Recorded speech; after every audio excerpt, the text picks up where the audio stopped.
This episode is brought to you by Espolón Tequila. Slow, sticky, snoozy. They call these the dog days of summer. But Espolón?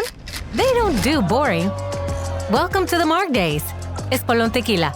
100% blue Weber agave, born to shake up your summer. Just add lime, agave, and a little attitude. Visit espolontequila.com. Espolón Tequila, 40% alcohol, volume 80 proof. Copyright 2025 Campari America, New York, New York. Drink responsibly. Hellmann's believes they can turn any mayo hater into a lover. So, if you know someone who thinks mayo equals bland, show their taste buds the truth and challenge them to try Hellmann's flavored mayo. With irresistible flavors like Hellmann's spicy mayo, garlic aioli, chipotle, and Italian herb, they'll be eating their words. Challenge haters to try Hellmann's flavored mayo and get them to eat their words. Learn more at hellmanns.com/eatyourwords.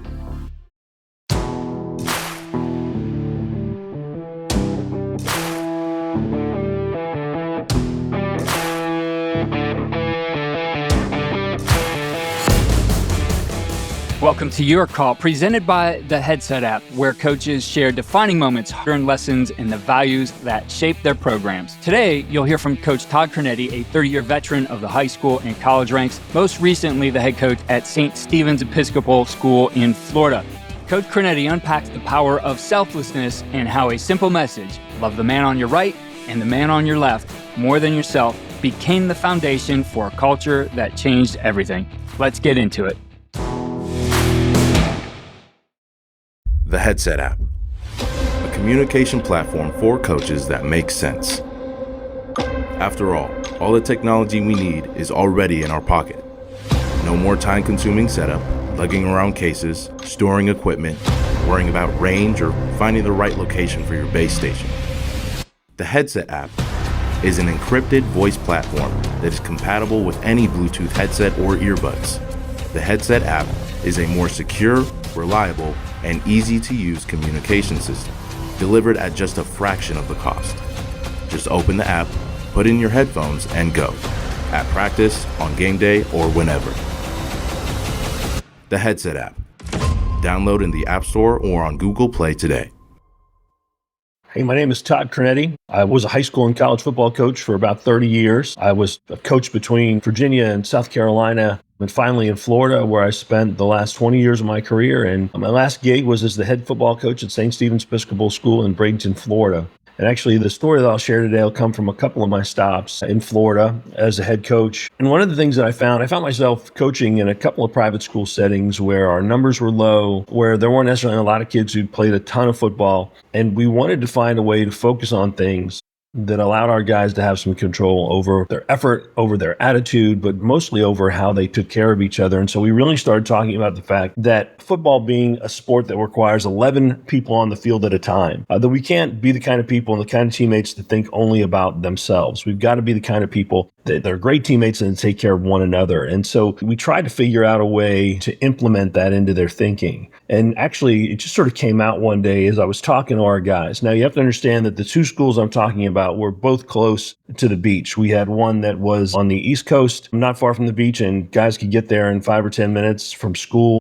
Same thing on the West Coast at St. Stephen's, very close to the Gulf of Mexico, and really easy to get to the beach. And so when our kids were in preseason, first of all, it was always blazing hot in July and August in Florida. And we were on turf in a couple of those places, so really hot. And the other thing was everybody's friends, the weeks we were in camp, were hanging out at the beach, which is a pretty cool place to be when you're a high school kid. So we wanted to think about selflessness, and we would talk to our guys always about, you could be out at the beach with everybody else, you could be doing your thing, but you're here putting in the work, trying to get better. And somehow that just didn't feel like it was connecting the way that I wanted to. And we started to use this phrase. And this is really the thing that I'll talk about as it relates to selflessness, which is we'd say to our guys, hey, when you're struggling, when you're hurting, when you're hot, when you're tired, whatever, you got to start thinking about the person playing next to you on either side of you. And when you start thinking about those people, right, then you stop thinking about yourself. You become less selfish. You become more selfless.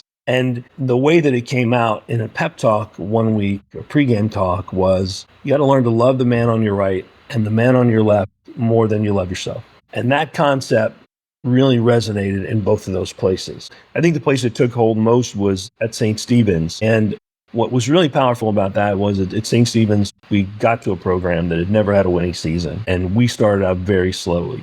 And yet our kids were working hard and weren't feeling like they were getting the result that they wanted.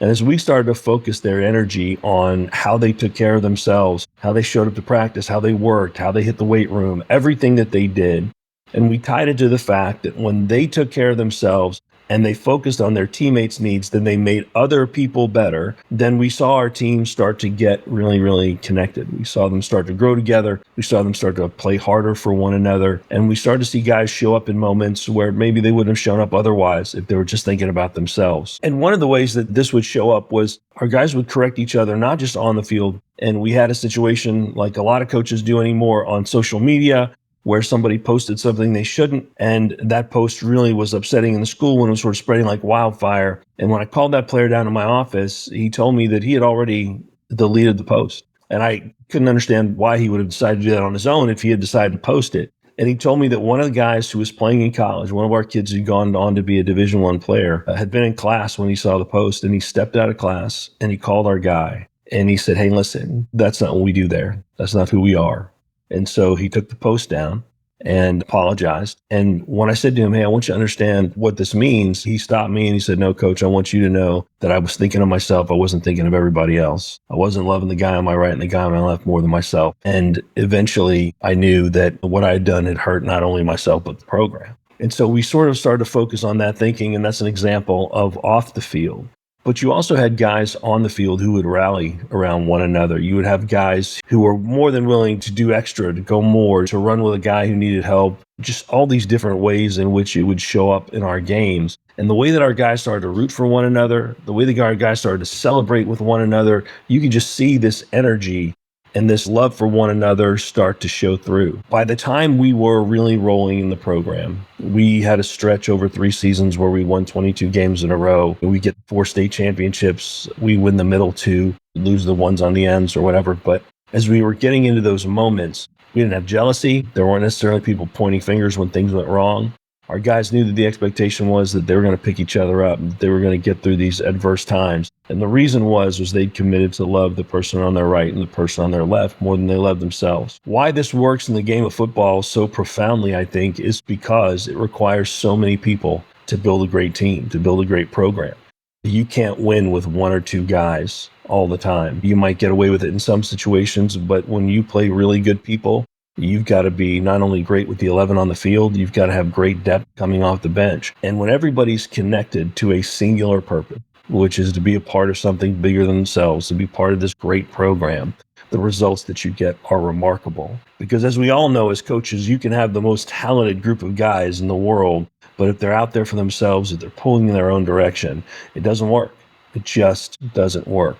So this focus on selflessness became a theme. And in fact, in the first state championship that we won, the rings that we gave our kids, that phrase, "Love the man on your right and the man on your left more than yourself," is engraved on the inside of the ring.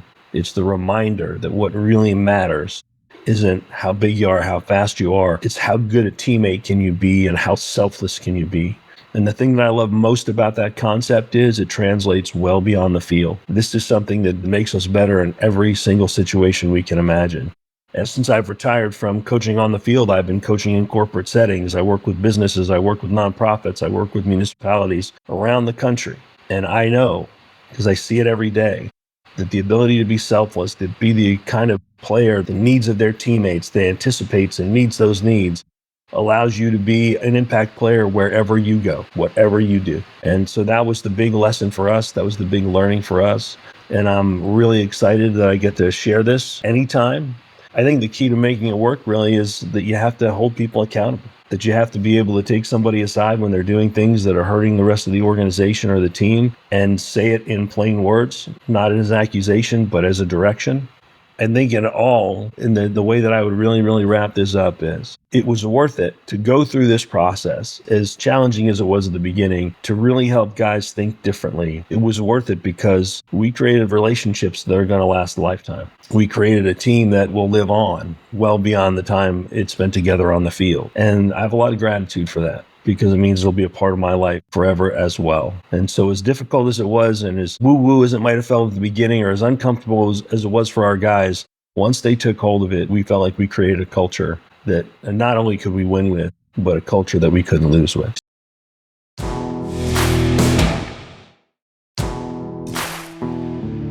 That was Coach Tod Creneti on Your Call, presented by the Headset app. His story reminds us that building a strong program isn't just about schemes or stars, it's about relationships, accountability, and the willingness to play for something bigger than yourself.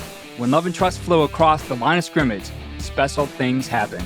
Thanks for listening, and remember, culture wins. Your Call is powered by the Headset app, a complete coaching communication system that lives right in your pocket.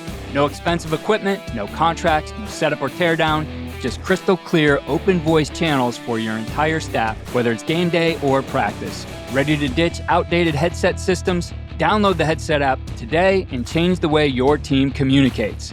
Learn more at theheadsetapp.com or tap the link in the show notes.